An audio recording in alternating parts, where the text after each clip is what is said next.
ഖജുരാഹോ. നോവലാഖ്യാനത്തിന് മുൻപ് 2 വാക്ക്.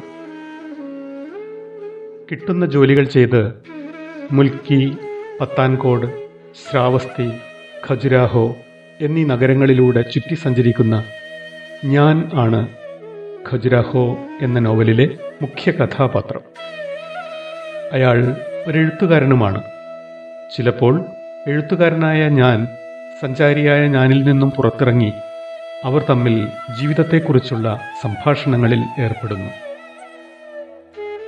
ബൃഹദാരണ്യകോപനിഷത്തിലെ ശിലകനും അയാളുടെ കൂട്ടുകാരിയായ കനകവുമാണ് ഖജുരാഹോയിലെ മറ്റു 2 കഥാപാത്രങ്ങൾ.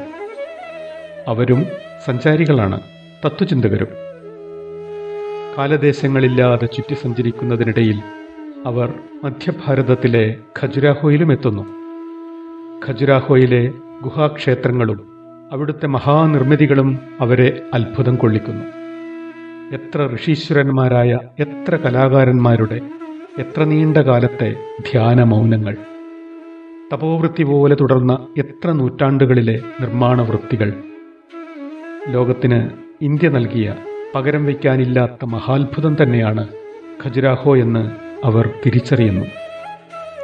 ശ്ലീലാശ്ലീല വിഭജനം അസാധ്യമെന്ന് തോന്നുന്ന ഖജുരാഹോ എന്ന നോവലിലെ ചില ഭാഗങ്ങൾ മാത്രമേ ഞങ്ങൾ ഇവിടെ സംപ്രേഷണം ചെയ്യുന്നുള്ളൂ എന്ന കാര്യം ബഹുമാന്യരായ വായനക്കാരെ ഒരിക്കൽ കൂടി ഓർമ്മപ്പെടുത്തുന്നു. നന്ദി.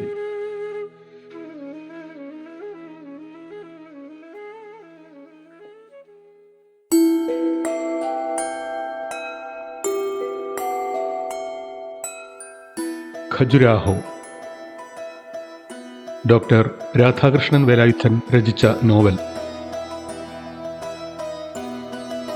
ആഖ്യാനം K Vasanthi, K V Ramachandran.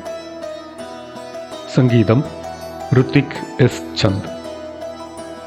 സാക്ഷാത്കാരം കെ വി രാമചന്ദ്രൻ.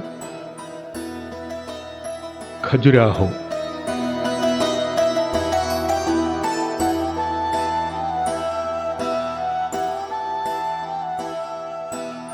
ഒന്ന്.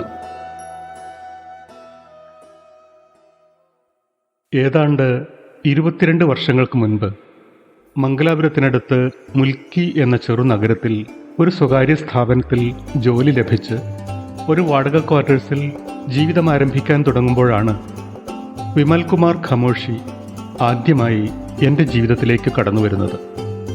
നാം നേരിടുന്ന അനുഭവങ്ങളുടെയും നമ്മുടെ ജീവിതത്തിലുണ്ടാവുന്ന സംഭവങ്ങളുടെയും യഥാർത്ഥമായ അർത്ഥം അങ്ങനെയൊന്നുണ്ടെങ്കിൽ തന്നെ അത് കാലം, മാറിക്കൊണ്ടിരിക്കുന്ന സാഹചര്യങ്ങൾ എന്നിവയ്ക്കനുസരിച്ച് വ്യത്യാസപ്പെടുന്നില്ലേ എന്ന മൗലികമായ സംശയം ഉന്നയിച്ചുകൊണ്ട് നേരിട്ടല്ല, തൻ്റെ ഡയറി കുറിപ്പുകളിലൂടെയാണ് അയാൾ സംസാരിച്ചു തുടങ്ങിയത്. താമസം ആരംഭിക്കുന്നതിന് മുന്നോടിയായി മുറി വൃത്തിയാക്കുമ്പോൾ ഉപേക്ഷിക്കപ്പെട്ടുപോയ ചില ഉടുപ്പുകളുടെയും തഴപ്പായകളുടെയും ഇടയിൽ നിന്നാണ് പോക്കുവെയിലിൽ തിളങ്ങി നിൽക്കുന്ന വിജനദുർഗത്തിൻ്റെ ചിത്രമുള്ള 200 പേജ് നോട്ട്ബുക്കിൻ്റെ ഡയറി ലഭിച്ചത്. നിശ്ചയമായും പഴയ ഉടുപ്പുകളുടെ ഇടയിൽ ഒളിച്ചിരുന്നതുകൊണ്ട് തന്നെ ആയിരിക്കണം താമസം മാറുന്ന തത്രപ്പാടിനിടയിൽ ഡയറി അയാളുടെ കണ്ണിൽപ്പെടാതെ പോയത്. ഡയറിയുടെ പുറംചട്ടയ്ക്കും പേജുകൾക്കും പഴക്കം കൊണ്ടുള്ള ഇളം മഞ്ഞനിറം ബാധിച്ചു തുടങ്ങിയിരുന്നുവെങ്കിലും തീയതികൾ, അവസാന പുറങ്ങളിലെ മഷിയുടെ ഈർപ്പം എന്നിവ ഡയറി എഴുതി അവസാനിപ്പിച്ചിട്ട് ഏതാനും മാസങ്ങളേ ആയുള്ളൂ എന്ന് വ്യക്തമാക്കുന്നുണ്ടായിരുന്നു. പഠനത്തിൻ്റെയും ജോലി തേടിയുള്ള അലച്ചിലിൻ്റെയും യാതന നിറഞ്ഞ കാലത്തിനു ശേഷം ചെറുതെങ്കിലും സ്ഥിരമായ ഒരു ജോലിയും പൊതുവെ ഞാൻ ആഗ്രഹിക്കുന്ന തരത്തിൽ തന്നെ ഏകാന്തമായ ഒരു താമസ സ്ഥലവും തരപ്പെട്ടതിൻ്റെ സ്വച്ഛത മനസ്സിൽ നിലനിന്നിരുന്നതുകൊണ്ടാവാം വ്യത്യസ്തമായ സാഹചര്യങ്ങളിലെങ്കിലും ഖമോഷി ഉന്നയിച്ചിരുന്ന അതേ ആശങ്കകൾ തന്നെ ജീവിതത്തിൽ പരിചയപ്പെടുന്ന വ്യക്തികളെക്കുറിച്ചും ഉണ്ടാവുന്ന സംഭവങ്ങളെക്കുറിച്ചും പുലർത്തിയിരുന്ന എനിക്കും ആ കുറിപ്പുകൾ പല കാരണങ്ങളാൽ ആകർഷകമായി തോന്നി. അയാളുടെ എഴുത്തിൻ്റെ ബാഹ്യമായ അഥവാ രൂപപരമായ പല പ്രത്യേകതകളോടൊപ്പം.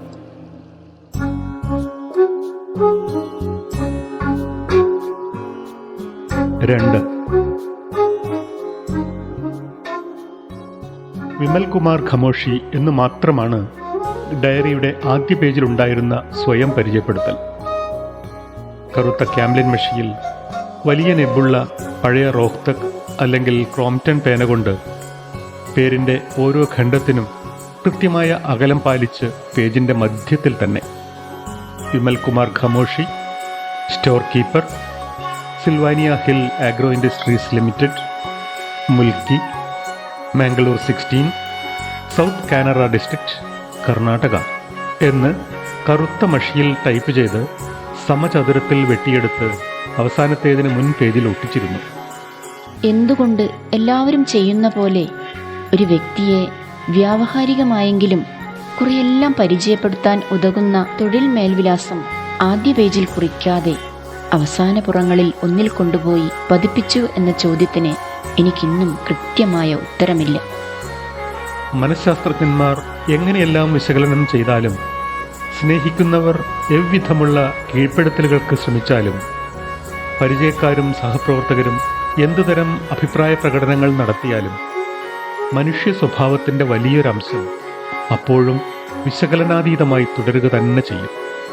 1985 ഓഗസ്റ്റ് 20 എന്ന് തീയതി രേഖപ്പെടുത്തിയിരുന്ന പേജിൽ അയാൾ കുറിച്ചിരുന്നു: ചരിത്ര അഥവാ ജീവചരിത്ര രചന കൊണ്ട് ഒരു മനുഷ്യൻ്റെ ചില ഇടപെടലുകളെ വിശകലനം ചെയ്യാൻ കഴിഞ്ഞേക്കും.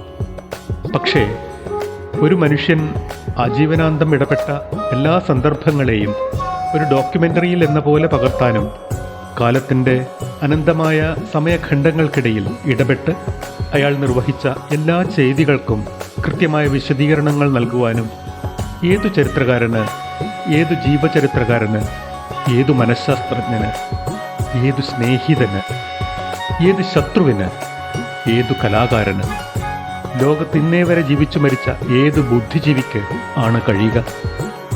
ഇങ്ങനെ അവസാനിച്ചു ആ പുറം.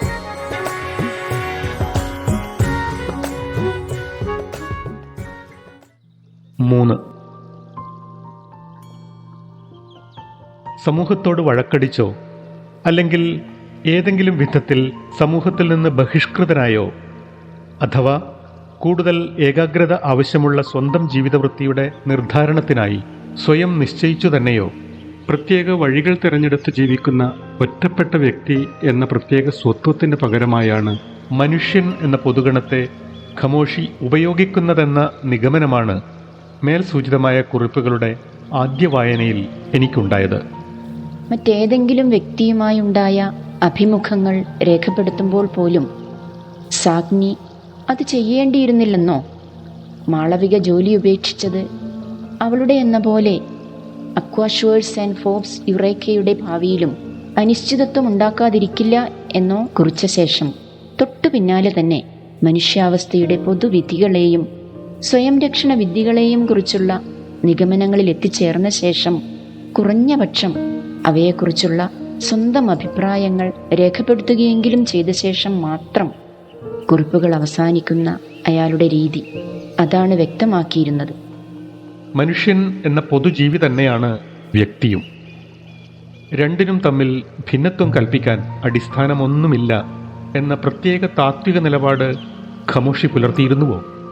ഉണ്ടാവാം, ഒരിക്കൽ ഉണ്ടായിരുന്നിരിക്കാം. അല്ലെങ്കിൽ ഈ കുറിപ്പുകൾ എഴുതുന്ന കാലത്തെങ്കിലും അയാളുടെ നിലപാട് അങ്ങനെ തന്നെ ആയിരുന്നിരിക്കാം. അറിയില്ല. എങ്കിലും വ്യക്തി, മനുഷ്യൻ എന്നീ പദങ്ങളെ ഒരേ തരത്തിൽ, ഒരേ സൂചകമായി, ഒരേ പദമെന്നതുപോലെ തന്നെയാണ് ഖമോഷി അയാളുടെ കുറിപ്പുകളിൽ ഉടനീളം ഉപയോഗിച്ച് കാണുന്നത്. തൽക്കാലം ഇത്രയേ എനിക്ക് ഇപ്പോൾ പറയാൻ കഴിയും.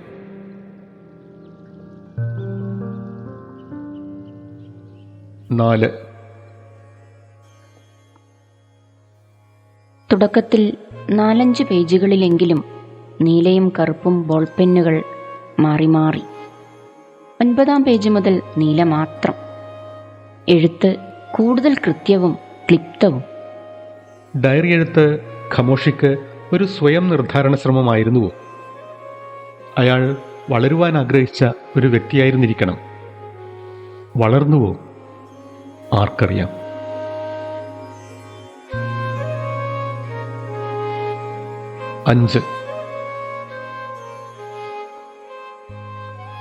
1985 സെപ്റ്റംബർ 2.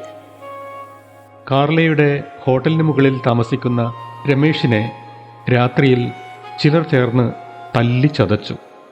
ബംഗേരിയിൽ നിന്ന് വന്നവരാണത്രേ. അയാൾ അവിടെ ഒറ്റയ്ക്ക് താമസിക്കുന്ന ഒരു സ്ത്രീയെ കാണാൻ പോകരുതത്രേ. അയാൾ ഒറ്റയ്ക്ക് താമസിക്കുന്ന സ്ത്രീയെ കാണാൻ പോകുന്നതിന് നാട്ടുകാർക്ക് എന്താണ്? രമേഷ് അവിവാഹിതനാണ്, ആ സ്ത്രീ വിധവ. അല്പം പണം കൊടുത്തിട്ടാണെങ്കിൽ കൂടി രമേഷ് ആ സ്ത്രീയെ കാണാൻ പോവുകയും അല്പം സന്തോഷിപ്പിക്കുകയും കൂട്ടത്തിൽ കുറച്ച് സ്വയവും ചെയ്യുന്നതിന് നാട്ടുകാർക്ക് എന്താണ്? തല്ലും വേദനയും അപമാനവും സഹിച്ച് രാത്രി മുഴുവൻ രമേഷ് മൂടിപ്പുതച്ചു കിടന്നു. രാവിലെ പെട്ടിയുമെടുത്തു പോയി. ഇനി അയാൾ വരില്ലായിരിക്കാം. വന്നാൽ തന്നെ മറ്റെവിടെയെങ്കിലും ആയിരിക്കാം താമസം. ഒന്നിനും ഉറപ്പില്ല.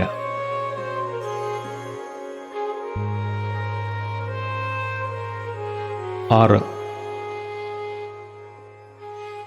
1985 സെപ്റ്റംബർ 5. ഇന്ന് അഗിത്തയർ വന്നിരുന്നു. അയാൾ ഏറെ മൗനിയായി കാണപ്പെട്ടു. നാട്ടിൽ തൊഴിലൊന്നും ലഭ്യമല്ലാത്തതിനാൽ അയാൾ ദൂരെ എവിടെയെങ്കിലും പോയി ജീവിക്കാൻ ഉദ്ദേശിക്കുന്നുവത്രേ. അയാൾക്ക് ആകെ അറിയാവുന്ന പണി ഏതെങ്കിലും അമ്പലത്തിൽ പൂജ ചെയ്യുകയാണ്. ചെറുപ്പത്തിൽ ചില വേദമന്ത്രങ്ങളൊക്കെ പഠിച്ചിട്ടുണ്ടെങ്കിലും ഇപ്പോൾ അയാൾക്കു തന്നെ അവയിൽ വേണ്ടത്ര വിശ്വാസം തോന്നുന്നില്ല. ദൂരെ ഏതെങ്കിലും നഗരത്തിൽ ചെന്ന് വല്ല കണക്കെഴുത്തുകാരനായോ ഹോട്ടൽ ജോലിക്കാരനായോ കൂടണം. മറ്റാരെയെങ്കിലും രക്ഷിക്കേണ്ട ചുമതല അയാൾക്കില്ലെങ്കിലും സ്വയം രക്ഷിക്കുന്നതിന് മറ്റാരുടെയെങ്കിലും സഹായം സ്വീകരിക്കാനും അയാൾക്കാവില്ല. സ്റ്റൗവിൽ തിളപ്പിച്ച ഓരോ കട്ടൻ ചായയും കുറച്ച് ഉരുളക്കിഴങ്ങ് വറുത്തതും കഴിച്ച് ഏറെ നേരം തങ്ങളിരുന്നു. രാത്രി ഏറെ വൈകി അയാൾ പോയപ്പോൾ.